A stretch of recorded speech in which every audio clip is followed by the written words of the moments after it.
India की तो समझ आती है, चलें वो खुश हैं या जो भी उनके सिनेरियोज हैं, लेकिन उसके बरक्स हमने देखा कि दुबई के बुर्ज खलीफा में राम की जो उनकी मूर्ति है उसको लाइट अप किया गया है, और दूसरी जानिब अमेरिका के टाइम्स स्क्वायर पर 1 घंटे का राम की पिक्चर्स, राम की वीडियोस वो दिखाई जा रही है। क्या वजूहत है सर कि दुनिया आज उनके एक बड़े इवेंट को हम कह देते हैं सेलिब्रेट कर रही है, जिसमें हमारे मुस्लिम भी हैं? क्यों?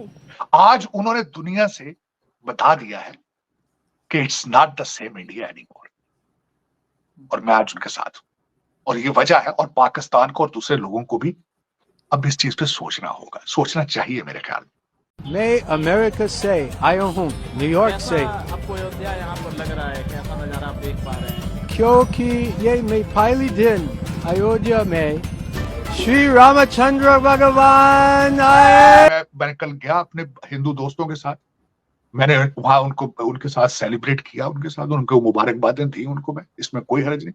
आपको भी चाहिए, मैं यही कहूंगा। तो गल्फ के एरिया में भी एक चीज़ जो है वो ख़ास तौर पर है, इंडिया ने वहाँ पर अपने जो सफारती ताल्लुकात हैं उनमें ख़ास तौर पर जो है बड़ी अचीवमेंट हासिल की हैं। अयोध्या राम मंदिर को the Vatican of the Hindus क्यों कहा जा रहा है? या आपने प्यार मोहब्बत से रहना है, ये मैसेज मैं कल लेकर गया था लोटस मंदिर में, and I was received very well, very well. नमस्ते दोस्तों, जय हिंद। हिंदुस्तान स्पेशल में आपका स्वागत है दोस्तों।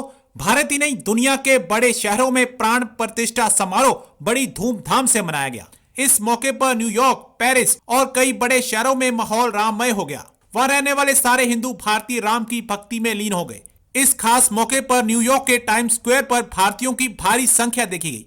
टाइम्स स्क्वायर में सारे भारतीय राम के गीतों पर झूम नाच गा रहे थे और सबके हाथों में राम के चित्र वाले झंडे थे। राम मंदिर की प्राण प्रतिष्ठा का जश्न मनाने का तरीका भी काफी आधुनिक है।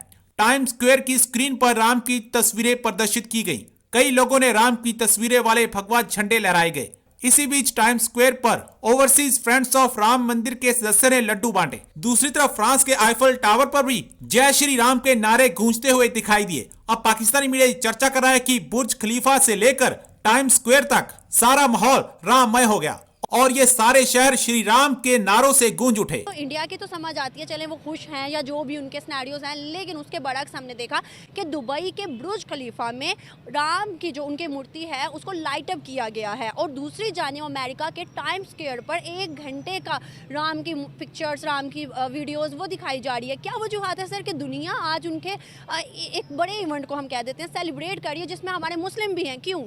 देखिए, बेसिकली जो मुझे बात नज़र आती है ना इसमें, वो ये है कि सबसे पहले इंडिया जो है एक थिकली पॉपुलेटेड कंट्री है, और इकोनॉमी में अगर देखा जाए तो बहुत सारे लोग इसे देखते हैं एज अ मंडी के कि बहुत बड़ी मार्केट है वो, और उस मार्केट की तरफ वो तवज्जो हासिल करना चाहते हैं।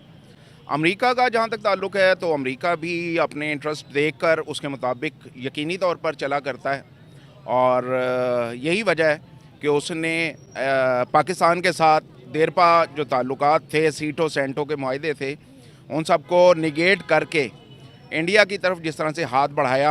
और सोवियत यूनियन के साथ उसकी एफिलिएशन थी, लेकिन उस एफिलिएशन को भी नेगेट करके उन्होंने इंडिया के साथ बहुत ज़्यादा गहरे मरासम किए। तो बेसिक मुआशी फैक्टर सबसे पहले आता है उसमें। और जहाँ तक आपने बात की गल्फ़ के एरिया की, तो गल्फ़ के एरिया में भी एक चीज़ जो है वो ख़ास तौर पर है, इंडिया ने वहाँ पर अपने जो सफारती ताल्लुकात हैं उनमें ख़ास तौर पर जो है बड़ी अचीवमेंट हासिल की हैं, और यही वजह है कि वहाँ पर जो बुर्ज खलीफा है या उस एरिया से एडजेसेंट जो एरियाज़ हैं वहाँ पर यकीनन उन्हें काफ़ी ज़्यादा अभी तक पजीराई हासिल है। तो मैं समझता हूँ अगर हम अपनी बात करें तो आपको पता है कि हम इस्लाम पहले रखते हैं, फिर उसके बाद कंट्री रखते हैं या कोई और दूसरी चीज़ रखते हैं, लेकिन हमारे जो दीगर ममालिक हैं, जितने भी मुस्लिम कंट्रीज हैं, वो इंडिया के साथ ज़्यादा अच्छे ताल्लुकात बनाए जा रहे हैं। अब इस्लाम कहाँ गया? मैंने कल गया अपने हिंदू दोस्तों के साथ, मैंने वहां उनके साथ सेलिब्रेट किया, उनके साथ उनको मुबारकबादें दी उनको, मैं इसमें कोई हर्ज नहीं। आपको भी चाहिए, मैं यही कहूंगा कि देखें। और दूसरा, गूगल करके देखें, मैं उस पर ज्यादा मुस्तनद बात तो नहीं है, लेकिन एक इंफॉर्मेशन है कि जब हमारे पठान भाई आए तो 60,000 मंदिरों को उन्होंने डिस्ट्रॉय किया था यहाँ। तो जब और दूसरी बात यह है कि जब हागिया सोफिया टर्की के अंदर आप उसको चर्च को तोड़ के मस्जिद बना लेते हैं, तो आज क्रिश्चियन आपके साथ हालते जंग में नहीं है, वो भी बर्दाश्त कर रहे हैं। आगे चले, पीछे नहीं जाना, हमने आगे जाना है। तो इसमें यही मेरा यही मशवरा होगा कि अब एक दूसरे, हम एक सरजमीन की औलाद है, चाहे जैसे भी हुए आप मुसलमान, चाहे जो कुछ भी हुआ है वो माजी है। अब आगे चलने के लिए इस वक्त जरूरत है, आपको तालीम की जरूरत है। आप कोशिश करें, भारत के साथ ट्रेड शुरू करें, अपने रिलेशनशिप बेहतर करें, सीखने की कोशिश करें उनसे बिजनेस। सर हमारी गवर्नमेंट ने तो आज फिर एतराज कर दिया, आज फिर एक बार जो है वो राम मंदिर के ऊपर स्टेटमेंट दे दिया, हालांकि उनको नहीं देना चाहिए था। आरजू मैंने डान की, मुझे किसी ने भेजी है वो किसी ने, लेकिन देखें वजह ये है कि मजहब के ऊपर कैपिटलाइज करना होता है, अपॉर्चुनिटी, कारोबार है, इलेक्शन है। आज आप उसकी बात कर रहे हैं, CNN ने इसके खिलाफ बड़ा गलत प्रोपेगेंडा किया है, BBC ने इसके खिलाफ बहुत कुछ लिखा है, कई लोगों ने लिखा है कि ये मोदी साहब की ताजपोशी है, कई लोगों ने लिखा है ये इलेक्शन है सारा। ठीक है, जैसे भी है, लेकिन मुझे पता है कि मोदी साहब की लिस्ट बहुत लंबी है जो अकम्प्लिश उन्होंने किया है भारत के अंदर। उनका इलेक्शन जो है इस राम मंदिर के बगैर भी उन्होंने जीत जाना था, स्वीप करना था, मुझे पता है इस बात का। लेकिन ये कि चले, हर एक सोच, हर एक बंदे का एंगल अलग है, हर एक बंदे का लेंस अलग है।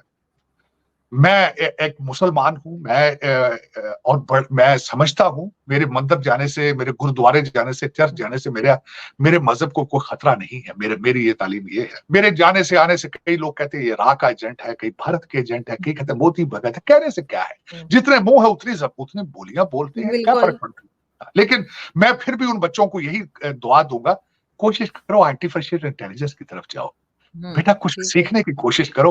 उर्दू में ट्वीट छोड़ो, ट्वीट के साथ रोटी नहीं मिलेगी, ऐसा ही है। के साथ आपको जिहाद के सबक देने वाले नहीं, आरजू इनको सारे जिहाद के सबक देने वाले के सबके बच्चे लंदन में पढ़ रहे हैं। बेटा कुछ आंखें खोलो, अपनी कोशिश करो, नफरतें कम करो, अगर हो सके तो प्यार मोहब्बत की बात करो, तालीम की बात करो, ट्रेड की बात करो। आज उन्होंने दुनिया से बता दिया है कि it's not the same India anymore, और मैं आज उनके साथ हूं, और ये वजह है। और पाकिस्तान को और दूसरे लोगों को भी अब इस चीज पे सोचना होगा, सोचना चाहिए मेरे ख्याल में। पाकिस्तान, भारत, बांग्लादेश, जो कुछ भी है, कोशिश करें। अगर ईस्ट और वेस्ट जर्मनी इकट्ठा हो सकता है तो आपको कोई तकलीफ नहीं है। बॉर्डर साफ कर लें, अपनी शनाख्त अलग रखें। आप, मैं ये नहीं कहूंगा आपको, मैं ये नहीं कहूंगा कि आप अपने मजहब तब्दील करें, लेकिन कोशिश करें इकट्ठे कैसे रहना है, प्यार और मोहब्बत से। मैं ये कल मैसेज देकर भी आया हूं, और मैं इस चीज पे बिलीव करता हूं।